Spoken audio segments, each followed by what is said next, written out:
शरणी राउर शरणी नाम गिर के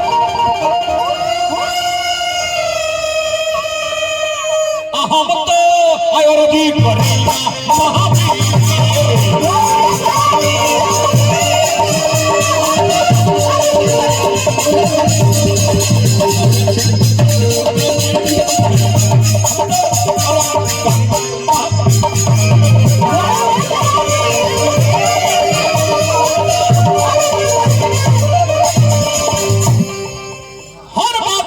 कुछ न कुछ कारण है भाई बाप गुहा में दर्शक नहीं खेलो तेजा से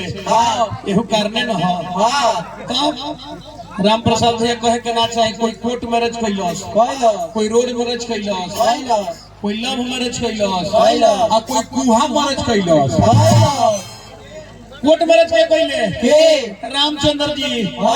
जज के सामने धनुषपुर के सीता से शादी के लिए कोर्ट मैरिज है रोड मैरिज के कैले भगवान कृष्ण रुक्मिणी रोड में पूजा करे जाते हैं हाथ धोकर रोड में से चल जरा के चल रोड मैरिज है लव मैरिज के कैले हस्तिनापुर नरेश राजा दुष्यंत शकुंतला संग फुलवारी में इलू इलू को देले महाराज इलू इलू का अपना माइक से पूछ लो जेकरा चलते वो लड़का जन्म होई उ लड़का के नाम पड़ल भारत और वही भारत के नाम पे देश के नाम पड़ल भारत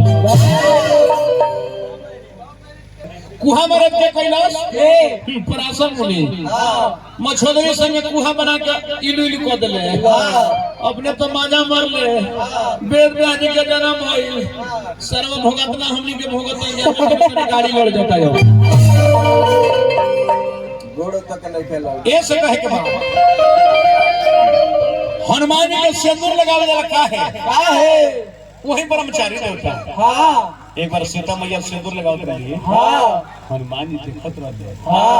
पूछ देनी के हो काहेला माई लगावेलू काहेला सीता जी कहली के ही पर भगवान खुश रहले हनुमान जी कहली हमार जनी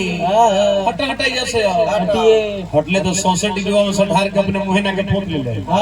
सीता जी कहली आहे दादा तू का कहलो हनुमान का कहलो कहली माई रे तेरा सबे से हमरा भगवान खुश ले बड़ा हमरे पूर्व पूजा तरुआ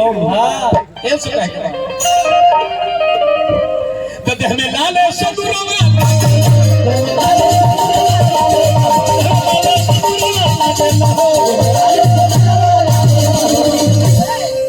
नम लेते पर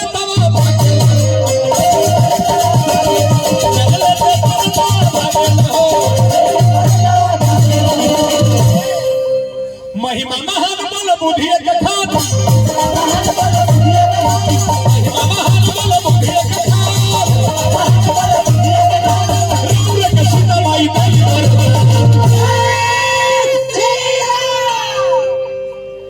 करिल सेवकाई रघुबीर के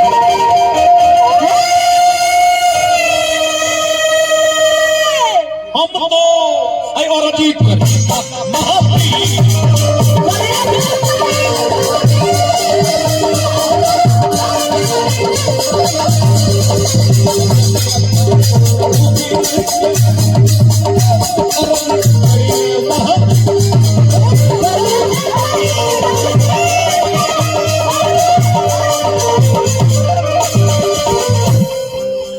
अंतिम पद कहे के बाद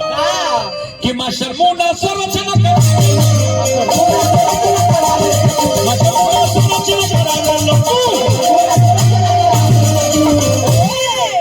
अतने सुदर्शन संगीतिया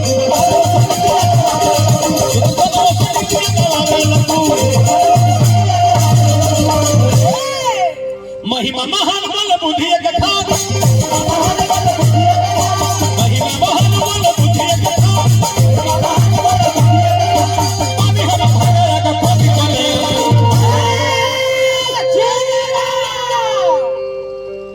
काट दिन हमरो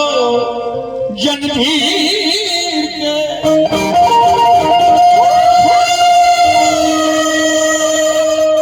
हम तो और जी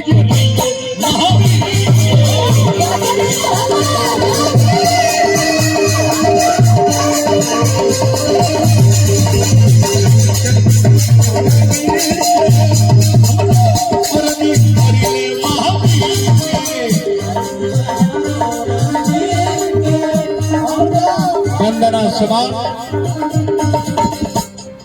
यही सो नाम के बोला बचा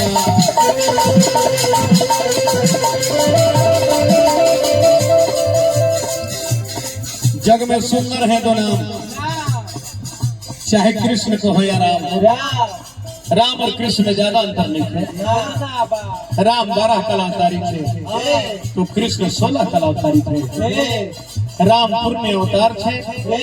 कृष्ण परिपूर्ण अवतार है। राम जन्म ले दिन में तो कृष्ण जन्म ले रात में। राम जन्म ले चैत जोरिया में, कृष्ण जन्म ले भाद्र के घरिया में। राम जन्म ले महल में, कृष्ण जन्म ले जेहल में। राम जन्म ले सुख में तो जिंदगी बीतल, और कृष्ण जन्म ले दुख में तो जिंदगी बीतल। अरे